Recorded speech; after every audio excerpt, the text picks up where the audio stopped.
বাড়ি পূজা কেন করা হয়? বাড়ি পূজা, যা জল পূজা নামেও পরিচিত, কুর্মী সমাজের একটি গুরুত্বপূর্ণ সংস্কৃতি। এটি শ্রাবণ মাসের সংক্রান্তির আগের দিন, সংক্রান্তি এবং পরের দিনই 3 দিন ধরে পালিত হয়। এই পূজার মাধ্যমে বেশি বৃষ্টির কামনা করা হয়।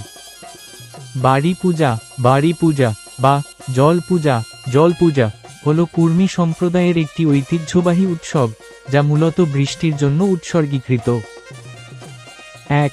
সময়কাল: বাড়ি পূজা সাধারণত 3 দিন ধরে পালিত হয়। 2. পালনের দিন: এটি শ্রাবণ মাসের সংক্রান্তির আগের দিন, সংক্রান্তির দিন এবং তার পরের দিন পালিত হয়। এবং 3. মূল উদ্দেশ্য: এই পূজার মূল উদ্দেশ্য হল অধিক বৃষ্টির জন্য প্রার্থনা করা, যা কৃষিকাজের জন্য অপরিহার্য। সুতরাং, বাড়ি পূজা কুর্মী সমাজের একটি গুরুত্বপূর্ণ সাংস্কৃতিক ও ধর্মীয় ঐতিহ্য, যা বৃষ্টির সাথে সম্পর্কিত এবং প্রকৃতির প্রতি শ্রদ্ধার বহিঃপ্রকাশ।